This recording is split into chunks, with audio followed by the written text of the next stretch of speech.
সিঙ্গারা খেতে আমরা কে না ভালোবাসি, সে মুড়ির সঙ্গেই হোক কিংবা বিকেলে চায়ের সঙ্গেই হোক। নমস্কার বন্ধুরা, মিক্সড ফিউশন সোমার পাকশালায় আপনাদের সবাইকে স্বাগত। আজকে আমি আপনাদের সাথে ঝাল ঝাল সিঙ্গারার রেসিপি বানাবো, তবে সেটা আলু বা ফুলকপির পুর দিয়ে নয়। সম্পূর্ণ একটি নতুন রেসিপি, নারকেলের পুর দিয়ে ঝাল ঝাল সিঙ্গারা। তো আপনারা প্রথম থেকে শেষ পর্যন্ত দেখতে থাকুন। প্রথমে দেখুন আমি নারকেলটাকে এখানে কুড়িয়ে নিচ্ছি। নারকেলটাকে কুড়িয়ে নেওয়ার পর এবার আমি এখানে ডোটা রেডি করে নেব। এখানে তার জন্য নিয়ে নিলাম ময়দা, সঙ্গে নিয়ে নিচ্ছি পরিমাণ মতো লবণ, আর এখানে দিয়ে দেবো সাদা তেল। সাদা তেলের পরিমাণটা লুচির যে আমরা ডো বানাই তার তুলনায় একটু বেশি লাগবে, কারণ সিঙ্গারা যদি একটু মুচমুচে খেতে হয় তাহলে কিন্তু এই ময়ানের পরিমাণটা একটু বেশি দিতে হয়। শুকনো অবস্থায় খুব ভালোভাবে মেখে নিয়েছি, আর মাখার পর দেখবেন হাতে মুঠো করলে এরকম দলা টাইপের হয়ে যাবে। এবার আমি এটাকে জল দিয়ে ডো বানিয়ে নেব। একটু শক্ত করে ডোটা বানাতে হবে, ঠিক যেরকম লুচির ডো বানাই সেই রকম, বা তার থেকেও একটু শক্ত হলেও অসুবিধা হবে না। দেখুন আমি এখানে ডোটাকে জল দিয়ে দিয়ে একবারে স্মুথ করে মেখে নিলাম। এবার এটা আমি 10 থেকে 15 মিনিটের মতো রেস্টে রেখে দেব। এদিকে চলুন আমি পুরটা বানিয়ে নিই।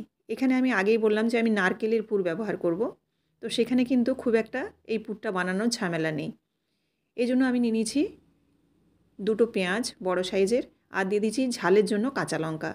আগেই বললাম যে এটা ঝাল ঝাল বানাবো, সেজন্য আমি এখানে কাঁচা লঙ্কা দুটো ব্যবহার করেছি। আপনারা চাইলে কাঁচা লঙ্কার পরিমাণটা আরও বাড়িয়ে দিতে পারেন।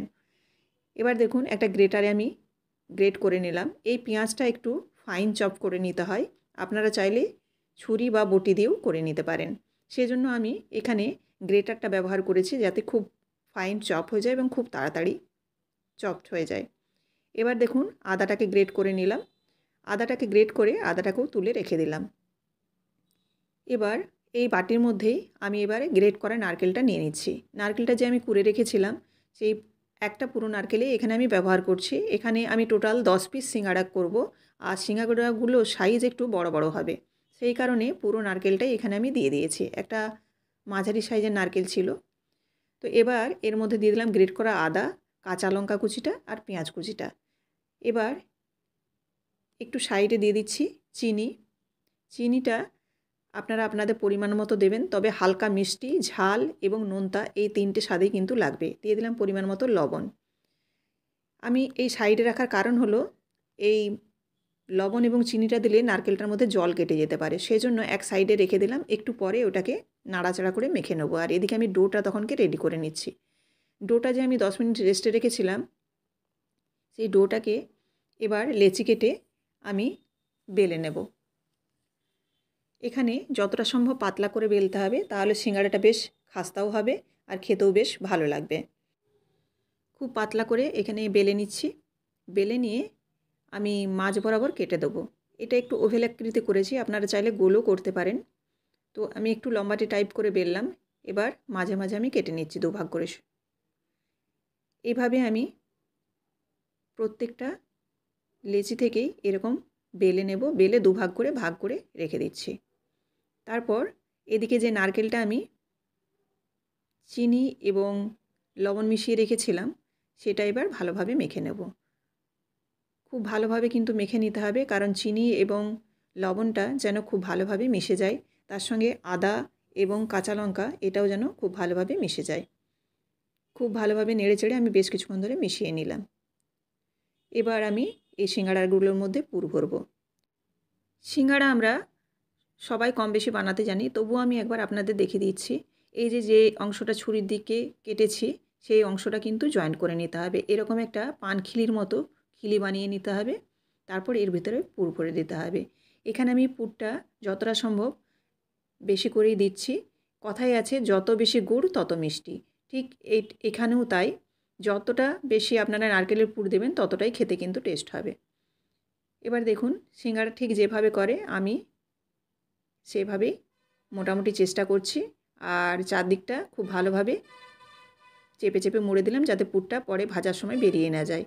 আর আপনারা এখানে ময়দা দিয়ে বেলতে পারেন। আমার এখানে এমনভাবে ডোটা মাখা হয়েছে যেখানে ময়দা এবং তেল কিছুই দিয়ে বেলতে লাগেনি, সেজন্য কিন্তু এখানে আমি চিটের জন্য জল ব্যবহার করিনি। আপনারা যদি ময়দা দিয়ে বেলেন তাহলে কিন্তু চিটের জন্য একটু বাটি করে জল নেবেন, জল নিয়ে তারপর সাইডগুলোতে দিয়ে অবশ্যই ভালোভাবে মুখটা মুড়ে দেবেন, নইলে কিন্তু চিটটা ধরবে না।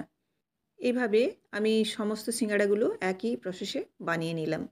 এবার এদিকে কড়াই দিয়ে দিয়েছি সাদা তেল। যেহেতু ডিপ ফ্রাই হবে সেজন্য কিন্তু তেলের পরিমাণটা একটু বেশি লাগবে। এখানে ভাজার জন্য তেল হালকা যখন গরম হবে, মিডিয়াম গরম হলে কিন্তু সিঙ্গাড়াগুলো দিয়ে দেবো। খুব গরম অবস্থায় দেবেন না, তাতে সিঙ্গাড়ার উপরের অংশগুলো লাল হয়ে যাবে, ভেতরটা কাঁচা থেকে যেতে পারে। এভাবে আমি সিঙ্গাড়াগুলোকে গোল্ডেন করে ভেজে তুলে নেব। আপনাদের এখানে একটা কথা বলে রাখি, নারকেলের পুরের মধ্যে আপনারা ধনেপাতার কুচিও দিতে পারেন। যারা ধনেপাতার ফ্লেভারটা পছন্দ করেন তারা অবশ্যই ধনেপাতা কিন্তু দিতে পারেন। তবে ধনেপাতা দিলে একরকম স্বাদ হবে, আবার আমি ধনেপাতা ছাড়া যেটা করছি সেটারও একরকম স্বাদ হবে। আপনারা দুভাবেই বানিয়ে দেখতে পারেন, কারণ কোন স্বাদটা বেশি ভালো লাগে সেটা কিন্তু আপনাদেরই দেখে নিতে হবে। এবার দেখুন এইভাবে আমি এরকম গোল্ডেন করে ভেজে তুলে নিলাম। এইভাবে কিন্তু সমস্ত সিঙ্গাড়াগুলোই আমি ভেজে তুলে নেব। এই রেসিপিটি আপনারা প্রথম থেকে শেষ পর্যন্ত দেখলেন। রেসিপিটি আপনাদের কেমন লাগলো অবশ্যই আমাকে কমেন্ট করে জানাবেন। আর যদি ভালো লেগে থাকে অবশ্যই লাইক করবেন, আর আরও যাতে অন্যান্য বন্ধুরা আমার দেখতে পায় সেজন্য অবশ্যই শেয়ার করে দেবেন। আর এরকমই বিভিন্ন ধরনের রেসিপি পাওয়ার জন্য অবশ্যই চ্যানেলটিকে সাবস্ক্রাইব করে বেল বাটনটি প্রেস করে দেবেন, যাতে আমার রান্নার সমস্ত নোটিফিকেশান আপনাদের কাছে সবার আগে পৌঁছে যায়। ফেসবুক থেকে দেখে থাকলে অবশ্যই পেজটিকে ফলো করে দেওয়ার অনুরোধ রইল।